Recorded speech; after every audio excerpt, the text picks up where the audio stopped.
নমস্কার বন্ধুরা, আমি আজকে যে রেসিপিটি করব সেটি মোরলা মাছের ঝাল। তার জন্যে আমি এই রেসিপিটা কীভাবে করব পুরোটাই দেখতে হবে। আমি একটা বসিয়ে দেব কড়াইয়ের মধ্যে অনেকটা পরিমাণে তেল দিয়ে দেব। একবারেই তেলটা দিয়ে দেব, বারবার দেব না। দিয়ে দেব কালো জিরা। কালো জিরাটা যখন ফোড়নটা ফুটে আসবে, একটা ভাজা গন্ধ বেরাবে, ততক্ষণে আমি মাছটাকে আগের থেকে মোরলা মাছটাকে ধুয়ে নিয়েছিলাম। সেই মাছটাকে আমি লবণ আর হলুদ মাখিয়ে একটা সাইড করে রেখে দেবো। সাইডে রেখে দেবো, এইভাবে মেখে রেখে দেবো। ততক্ষণে আমি আবার দিয়ে দিলাম বড় বড় দুটো পেঁয়াজ ওই তেলের মধ্যে পেঁয়াজটাকে দিয়ে ভালো করে নাড়তে থাকবো। নাড়তে নাড়তে যখন একটু ভাজা ভাজা মতন হয়ে আসবে, আমি ওর মধ্যে দিয়ে দেব হলুদ আর লঙ্কার গুঁড়োটা না দিলে একদমই মাছটা দেখতে ভালো লাগবে না, খেতেও ভালো লাগবে না। আর দিয়ে দেব কিছু পাকা আর কাঁচা লঙ্কা চিড়ে। তো এইভাবে আমি দিতে থাকবো। আর চ্যানেলটি আপনারা সাবস্ক্রাইব না করলে সাবস্ক্রাইব করবেন, লাইক শেয়ার কমেন্ট করবেন, পাশে থাকা বেল বাটনটি টিপে, তাহলে যে কোনো রেসিপি আপনাদের কাছে আগে পৌঁছাবে।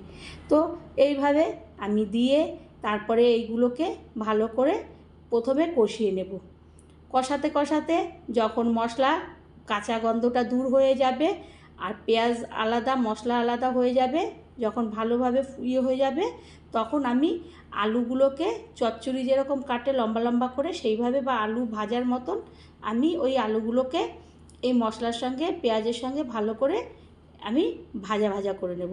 এটা সম্পূর্ণ ভাজা ভাজা মতো চচ্চড়িটা হবে, জল ব্যবহার হবে না। এরপরে আমি আবারও এই আলুগুলোকে ভালো করে নাড়াচাড়া করে একদম কষতে থাকবো। কষতে কষতে যখন নরম হয়ে আসবে, তখন আমি একটা ঢাকনা দিয়ে ঢেকে দেব আর লবণ দিয়ে দেব। লবণটা আগে দেইনি, তাহলে জলটা ছেড়ে যাবে। এখন লবণ দিয়ে আবারও ভালো করে খুন্তি দিয়ে আমি নাড়াচাড়া করে একটা ঢাকনা দিয়ে ঢেকে দেব।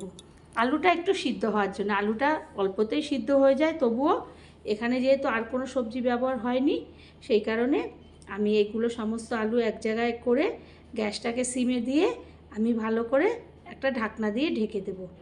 5 মিনিট পরে আমি ঢাকনাটাকে আবারও তুলে দেখব আলুগুলো আমার সিদ্ধ হয়ে গেছে আর একদম শুকনো হয়ে আসছে। তখন আমি ওর মধ্যে দিয়ে দেব